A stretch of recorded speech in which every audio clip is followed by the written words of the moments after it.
నమస్కారం. భారతీయ ఆర్థిక వార్తలు 12 జులై ఉదయం 6 గంటల వార్తా సంచికలోకి స్వాగతం. ఈ వార్తా సంచికను మీకు అందిస్తున్నది మేఘన. తాజా వార్తలు వినండి. సెన్సెక్స్ 77,569.39, 828 pts, 1.08% పెరిగింది. అత్యధిక లాభం రిలయన్స్ 2.19% పెరిగింది. అత్యధిక నష్టం భారతీ ఎయిర్టెల్ 0.55% తగ్గింది. నిఫ్టీ 50 నేడు 24,206.90, 1.02% వద్ద ఉంది. 1.02% పెరిగింది. ఎన్ఎస్ఈ యొక్క అగ్ర 50 కంపెనీలను ట్రాక్ చేస్తుంది. శుక్రవారం సెన్సెక్స్, నిఫ్టీ విస్తృత లాభాలతో మూసివేయబడ్డాయి. సెన్సెక్స్ 77,569.39 వద్ద 1.08% పెరుగుదలతో మూసివేయబడింది. నిఫ్టీ 50 శుక్రవారం 24,206.90 వద్ద 1.02% లాభంతో ముగిసింది. నిఫ్టీ బ్యాంక్ 58,045.90 వద్ద 1.39% పెరుగుదలతో సెటిల్ అయింది. Reliance, axis bank, tech Mahindra శుక్రవారం మార్కెట్ ర్యాలీకి నేతృత్వం వహించాయి. రిలయన్స్ ఇండస్ట్రీస్ శుక్రవారం 2.19% పెరుగుదలతో ₹1,307.80 వద్ద మూసివేయబడింది. యాక్సిస్ బ్యాంక్ 2.09% లాభంతో ₹1,323.70 వద్ద ముగిసింది. టెక్ మహీంద్రా 2% లాభంతో ₹14,54.80 వద్ద సెటిల్ అయింది.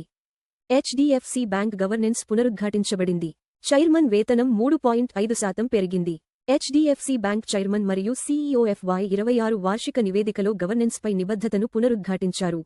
చైర్మన్ అతను చక్రబర్తి వేతనం FY26లో 3.5% పెరిగి Rs1.07 కోటికి చేరింది. నోమురా అధర్ ఎనర్జీని అగ్రశ్రేణి ఎఫ్పిక్గా 22% అప్సైడ్తో రేట్ చేసింది. నోమురా అధర్ ఎనర్జీపై బై రేటింగ్ కొనసాగిస్తూ లక్ష్య ధరను పెంచింది. ప్రస్తుత స్థాయిల నుండి 22% అప్సైడ్ సూచిస్తోంది. బలమైన దత్తత ట్రెండ్లు మరియు అధర్ మెరుగైన ఉత్పత్తి పోర్ట్ఫోలియో కీలక కారణాలుగా పేర్కొన్నారు. ఎస్కే హైనిక్స్ $26.5 కోట్ల నాస్డాక్ లిస్టింగ్ తర్వాత 13% పెరిగింది. ఎస్కే హైనిక్స్ నాస్డాక్లో అద్భుతమైన ప్రవేశం చేసింది. $26.5 కోట్ల సేకరించింది మరియు షేర్లు 13% పెరిగాయి. ఇది ఏఐ చిప్ తయారీదారులపై పెట్టుబడిదారుల ఆసక్తి పునరుద్ధరణను ప్రతిబింబిస్తుంది. విదేశీ కరెన్సీ సమీకరణ పెంచడానికి ఆర్థిక మంత్రిత్వ శాఖ రుణదాతల సమావేశం పిలిచింది. ఆర్థిక మంత్రిత్వ శాఖ జూలై 13న FCNR మరియు ఇతర అనివాసి డిపాజిట్ పథకాల ద్వారా విదేశీ కరెన్సీ సమీకరణను సమీక్షించడానికి సమావేశం పిలిచింది. USDINR శుక్రవారం 0.51% తగ్గి 95.37 వద్ద మూసివేయబడింది.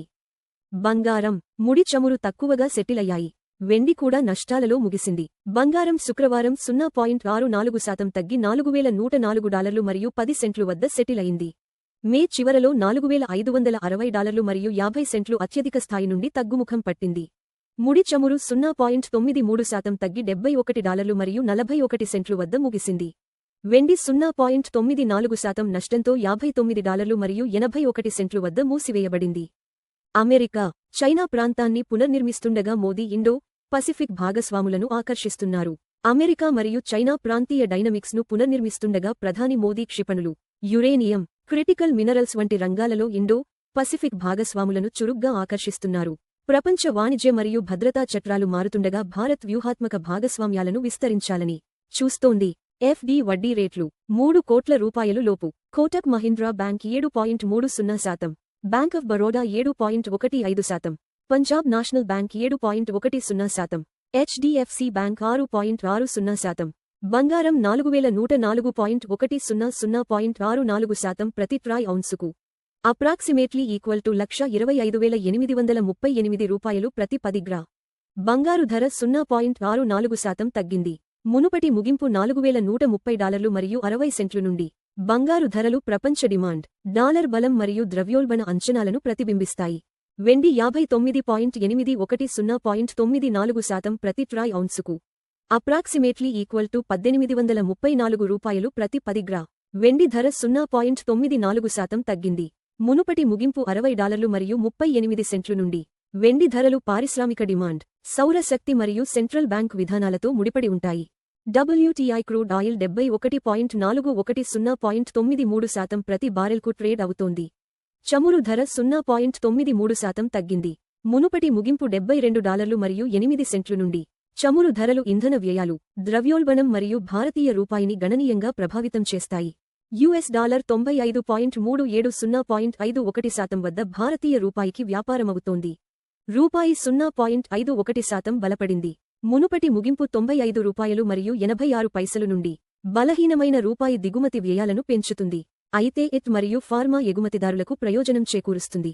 ఎల్పీజీ సిలిండర్ ధరలు ప్రధాన నగరాలు న్యూఢిల్లీ $942, 2930 ముంబై $941 మరియు 50 పైసలు, 2885 మరియు 50 పైసలు, చెన్నై $957 మరియు 50 పైసలు, 3106 బెంగళూరు $944 మరియు 50 పైసలు, 3021 హైదరాబాద్ $994, 3191 ఆంధ్రప్రదేశ్ $966 మరియు 50 పైసలు, 3128 భారతీయ ఆర్థిక వార్తలు చూసినందుకు ధన్యవాదాలు.